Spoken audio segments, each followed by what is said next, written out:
Suara Hati Rizky adalah audio blog yang dirilis di tanggal-tanggal kembar di setiap bulannya. Iya, sengaja. Biar kayak acara-acara promosinya toko belanja.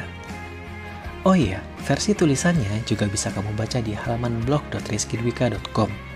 Kalau gitu, selamat mendengarkan. Bibir dikulum, makan mangga kue nih. Assalamualaikum, udah tahun baru nih. Rizky Dwika dan segenap kru Ikatan Cinta mengucapkan selamat tahun baru. Selamat, kalian sudah berhasil melewati 2020 yang penuh dengan keanehan dan haru biru.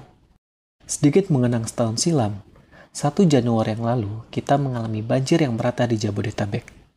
Siapa sangka kejadian tersebut bakal menjadi awal dari tahun yang mungkin dalam tanda petik paling aneh yang pernah kita lalui pada abad ini.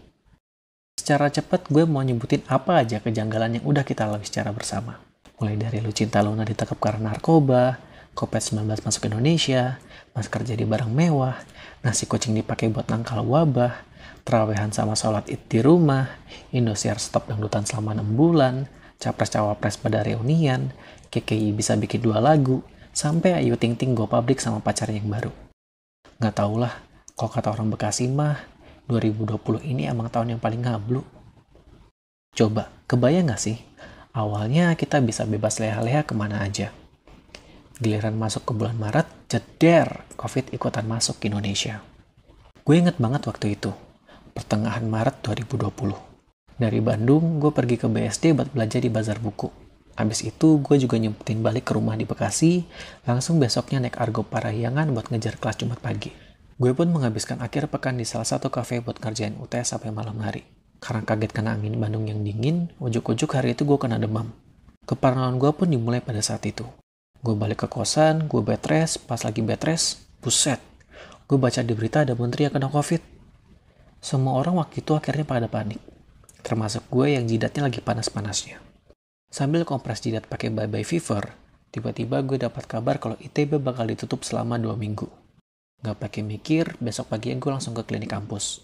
Gue diperiksa dan alhamdulillahnya, kata si dokter waktu itu sih, gue dalam tanda kutip gak memenuhi gejala COVID-19.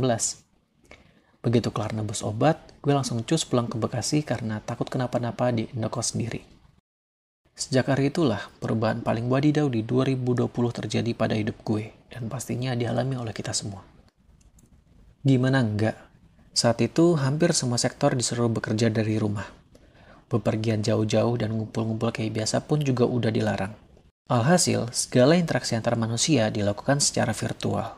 Entah kenapa otak liar gue langsung mikir, anjir, ini jangan-jangan karena kita selama ini kebanyakan ngomong 4.0 lagi. Ya kan kita sering banget denger ya istilah kayak revolusi industri 4.0 lah, era teknologi digital lah, era disrupsi endebre lah.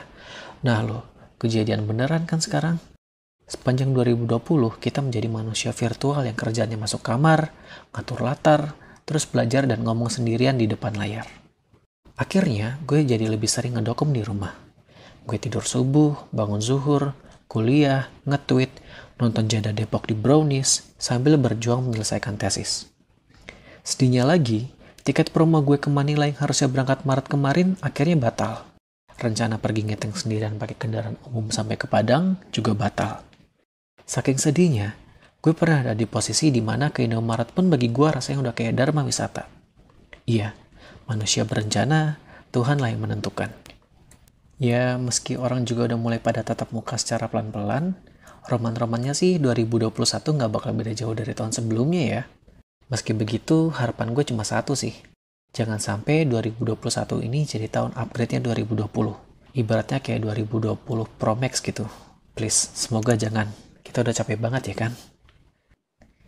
Bicara soal tahun baru, gue punya tradisi unik dalam menandai tanggal 1 Januari. Kebiasaan ini gue mulai sejak tahun 2012, di mana gue bakal memilih tagline khusus buat menggambarkan cita-cita, harapan, dan target yang bakal gue incar di tahun itu. Ya maklum lah, namanya juga anak S1 butuh motivasi ya kan? Biasanya, tagline yang gue pilih itu bisa berupa satu kata atau frasa. Misalnya nih ya, 2012 sesuatu, 2013 istimewa, 2014 cetar membahana, dan sejenisnya. Oh iya, please nggak usah ditanya kenapa tema tahunan gue kok bahasanya sharing semua. Jujur gue juga nggak tahu apa jawabannya. Semakin tua, tagline ini pun menjadi semakin spesifik dan semakin panjang. Tahun 2018 misalnya, gue mengangkat tema Badan Damang, Karir Mamprang, Rezeki Mencrang. Tahun 2019, tagline-nya menjadi super duper panjang. 2019 ganti alma mater, berhasil. 2019 ganti domisili kosan, berhasil. 2019 ganti digit penghasilan, gue dapat beasiswa sih, ya sebut aja berhasil. 2019 ganti habit atau kebiasaan, dikit-dikit. 2019 ganti bestseller, enggak sih, tapi yang penting buku gue terbit. Dan yang terakhir, 2019 ganti, ya udahlah ya, kan sekarang udah pada reunian di kabinet yang sama, ya nggak? Di awal tahun kemarin, gue juga punya tagline khusus yang didedikasikan buat 2020, yaitu sikat bor. Detailnya, gue harus mempertahankan apa yang layak diperjuangkan dan melupakan apa yang tidak menguntungkan. Ya, intinya sih mengambil setiap kesempatan yang ada supaya bisa hujan harta. Dilalah COVID-19 mengubah segalanya. Nah, mengingat apa yang terjadi selama setahun ke belakang, gue pun memilih untuk lebih merasionalkan tagline gue buat tahun ini, yaitu segar bugar, jodoh pada ketakar, rezeki nggak ketuker. Penjelasannya gini. Pertama, segar bugar. Iyalah, sehat di masa sekarang itu mahal coy. Kudu nenggak vitamin saban hari, kudu modal sanitizer sama masker setiap mau pergi, dan masih banyak lagi pengeluaran yang harus ditanggung. Kan percuma kalau punya banyak duit tapi malah sakit. Kedua, jodoh pada ketakar. Tunggu, disclaimer dulu nih. Konsep soal jodoh itu nggak melulu tentang pasangan. Di umur yang sekarang mah, kalau kita ngelamar kerja terus keterima, itu artinya berjodoh. Kalau kita ngerencanain janjian sama geng SMA dan orangnya pada bisa kumpul semua, itu juga artinya berjodoh. Kalau kita jajan kopi dan ternyata nyaman di lambung, berarti kopinya berjodoh.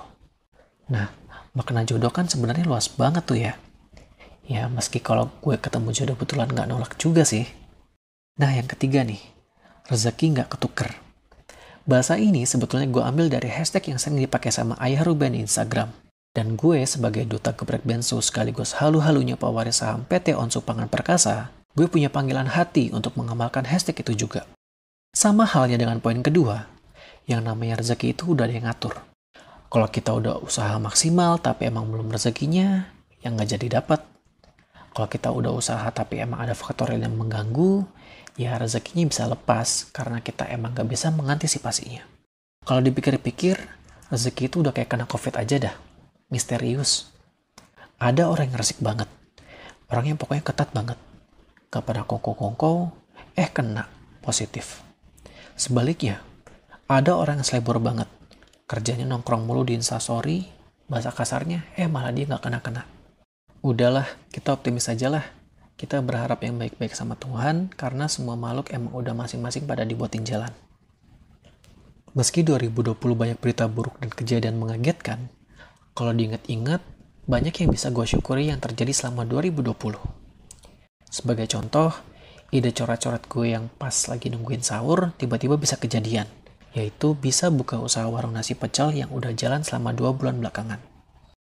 Gak cuma itu doang, gue juga bisa menghemat duit ongkos buat bolak-balik Bandung Bekasi di sepanjang tahun kemarin. Kayaknya 2020 emang menyisakan banyak blessing in disguise kalau semakin dipikir-pikir. Tuhan kayaknya emang maha baik.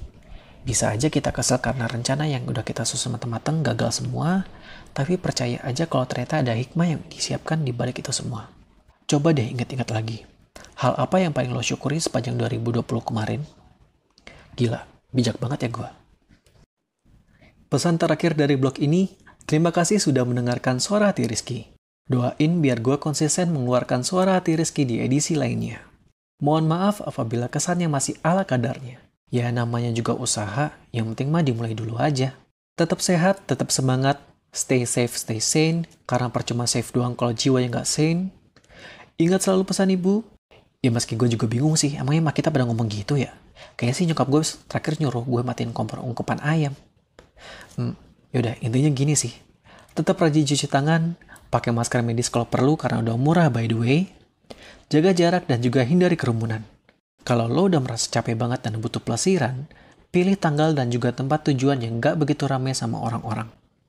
Ayah Rojak, Umi Kalsum. Kita rehat sejenak. Wassalamualaikum.